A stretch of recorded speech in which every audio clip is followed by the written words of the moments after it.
Hey guys, today we're going to talk about shading, and we're going to talk about these gradient scales that you made where you went gradually from light to dark.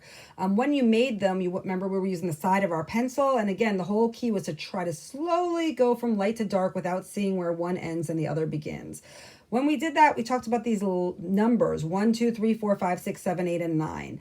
And the numbers 1, 2, and 3 represented the lightest values. 4, 5, and 6 represented the medium values, and 7, 8, 9 represented those darkest values on our scale, on our gray scale. So we're going to be thinking about this concept and our light, medium, and dark as we go to shade our cubes today. Okay, I want you to take out your 6 cubes paper. You should have that in front of you. And if you do have that in front of you, we're going to talk today about how we're going to shade these cubes. So if you look at this one right here that's just already been done, I have an arrow, and that arrow is representing my light source.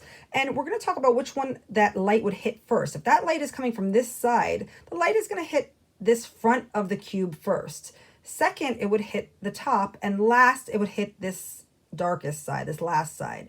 So this, of course, will be your lightest side, the side it hits first. The medium side would be the side it hits second, and the darkest side will be the side the light hits last. Again, if my light is coming from this direction, now my light side is going to be the one that hits first, the front, medium, and dark. Try to avoid making the front side your dark side for now. Keep it light or medium. It's just going to make these look even more three-dimensional, okay? If you make the front dark, what happens is your eye automatically sees the dark as kind of going back in space, and it won't look as three-dimensional.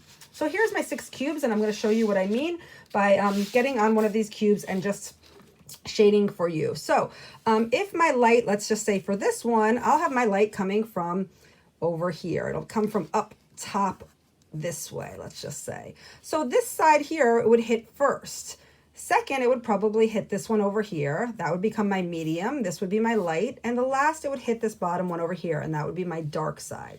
So what I'm going to do is I'm going to take the longer side of my pencil, and I'm going to just run my pencil along the edge of my paper flat, like we've talked about when we're shading. I love shading with my pencil nice and flat.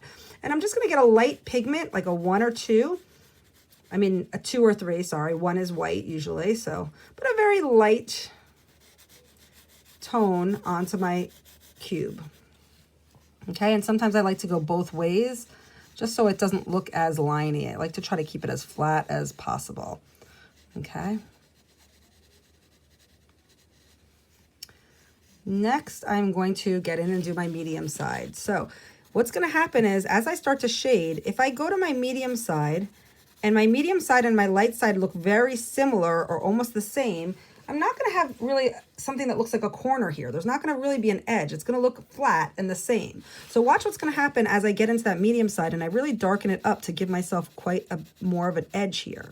So as I start to darken that up, I'm going to have much more of an edge on my medium side.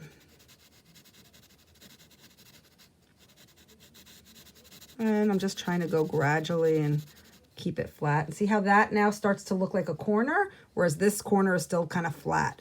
Now here, let me darken this corner, and we'll see how now we're going to look like this is starting to pop out of our paper. We're starting to have that three-dimensional effect coming through by just using that shading. So now we have that shading adding to this whole three-dimensionality of the cube.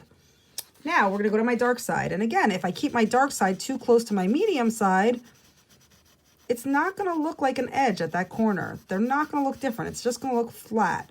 You're starting to get a little bit of an edge where it's hitting your light side because it's different. But again, not looking so different. So what should I do? Darken it up. Watch what happens when I start to darken that side up. You really start to make that corner pop away from the other corner. See how it's coming? Let me do this half and you can take a quick look at it. So I'm coming across, and again, I just want to gradually shade this about the same tone. I'm not doing that gradual shading that we did in our value scale. I'm trying to pick with a tone and pretty much keep it consistent. It can vary a little bit within the dark values, but I don't want it having too much variation. And again, if I need to get in and use the side of my pencil for edges or corners, anywhere where I feel like I might have missed, I'm going to do that and see how much that starts to pop when we start to have the dark side really getting nice and dark as opposed to keeping it similar to the medium. And if you went outside your line, you can just go ahead and erase it. And if it got too dark in certain spots, you can do that dabbing. And if you want to, you go back and you get a little darker in spots if you missed anywhere. So here we go. We have a nice shape that now is starting to look really three-dimensional. We have my light, medium, and dark side. I've labeled them, and I've used my arrow to show where my light's coming from. So your goal is you are going to eventually be shading all 6 of your squares, okay? Using the knowledge of shading, you're going to have an arrow for your light source, label it, light, medium, and dark, and start to shade it to really make it look like they pop. Have fun. Get it done.